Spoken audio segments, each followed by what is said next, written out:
This is it. This is the single most interesting camera in all of Photokina 2018. To me, anyway. As always, your mileage may vary. It is the Panasonic S1R, the 47 megapixel big brother to the S1. Full frame in partnership with Leica and Sigma to deliver an extraordinary range of optics first crack out of the barrel. This is very, very smart. What I can tell you is that this is absolutely a mashup of the G9 and the SL. Straight out of SL, pretty much straight out of G9. It's not particularly heavy, and this actually is not a mock-up. I'm told that this is an actual lens. This sits even better in the hand than the G9 or the GH5. The GH5, of course, being the camera that we put down our own hard cash for. This feels as comfortable as the Canon 1D, which I still have, the original 4 megapixel. Much lighter, vastly more capable, and I'm really looking forward to seeing what this can do. Now, one of the things that I learned is that this does not have the flippy screen of the GH5 and the G9. So it's got this kind of thing going, and then it also has this. So in this regard, it's very Fuji. And Dan is off camera. He's biting his tongue. What do you want to tell me, Dan? Show you this thing right here, which allows, yes, exactly. So it comes that way and articulates that way too, right? So a three-way, triaxle.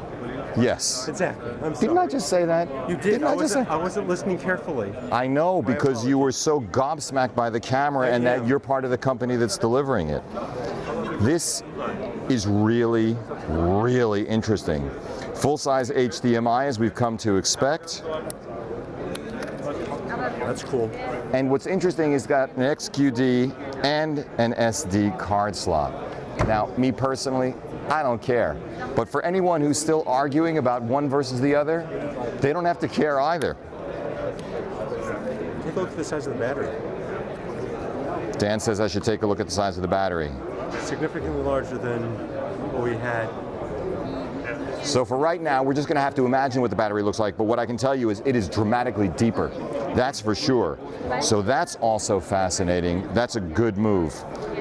One of the things that I always complain about is ergos on cameras, and I'm looking for the same kind of sweep across the back with my thumb that I enjoyed in the days of my youth when I used Canons.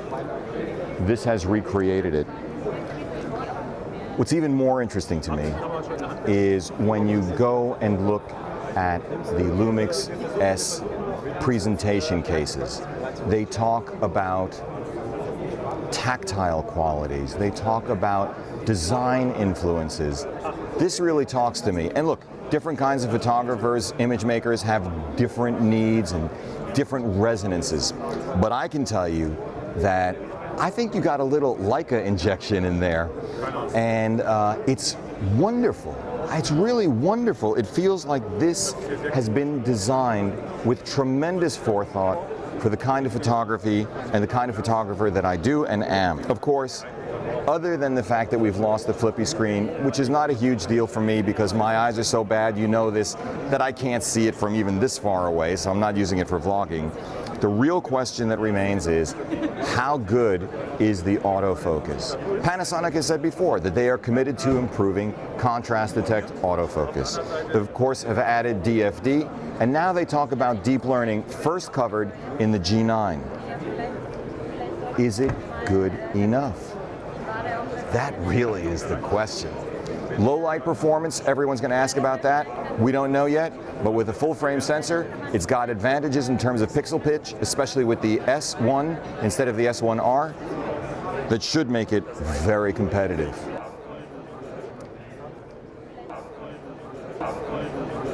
As Sherlock Holmes would have said, the game is afoot.